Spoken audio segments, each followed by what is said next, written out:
ఎలాంటి పప్పులు నానబెట్టాల్సిన అవసరం లేకుండా అప్పటికప్పుడు సింపుల్ గా చేసుకునే ఈ సాఫ్ట్ దోశ గట్టి చట్నీ ఖచ్చితంగా యూజ్ అవుతుంది. వీడియో మిస్ అవ్వకుండా ఉండాలి అంటే ముందే వీడియోని సేవ్ చేసి పెట్టుకోండి. దోశల పిండి కోసం ముందుగా మిక్సీ జార్ లోకి 2 కప్పుల బియ్యం పిండి, 1 కప్పు శనగపిండి, 1 కప్పు పొట్టు తీసేసి చిన్న ముక్కలుగా కట్ చేసుకున్న పచ్చి బంగాళాదుంప ముక్కలు, 1 కప్పు పుల్లటి పెరుగు, రుచికి తగినంత ఉప్పు, కొంచెం కారం వేసేసి వీలైనంత మెత్తగా గ్రైండ్ చేసుకోండి. ఇలా గ్రైండ్ చేసుకున్న పిండిలోకి 1 పావు స్పూన్ బేకింగ్ సోడా, అవసరాన్ని బట్టి కొద్దిగా నీళ్లు వేసి దోశ పిండి బ్యాటర్ లాగా కలిపేసి మూత పెట్టి చట్నీ చేసేంత వరకు మ్యారినేట్ చేసుకోండి. చట్నీ కోసం కప్పుడు పల్లీల్ని కరకరలాడేంత వరకు వేయించి తీసి పక్కన పెట్టేసుకోండి. ఇదే కడాయిలోకి పచ్చిమిర్చి, టమాటా ముక్కల్ని కూడా వేసి మగ్గించేసుకోండి.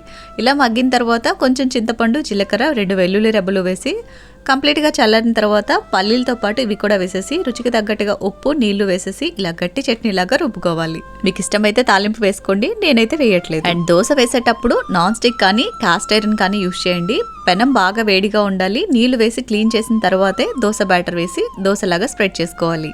అంచులమ్మట కొద్దిగా నూనె వేసి 2 వైపులకి ఫ్లిప్ చేసుకుని కాల్చుకున్నారంటే సూపర్ సాఫ్ట్గా ఉండే ఇన్స్టెంట్ దోశ రెడీ. టేస్ట్ చాలా బాగుంటాయి. తప్పకుండా ట్రై చేయండి. వీడియో నచ్చితే లైక్ చేయండి. మరిన్ని రెసిపీస్ కోసం ఫాలో అండ్ సబ్స్క్రైబ్ చేయడం మాత్రం మర్చిపోకండి.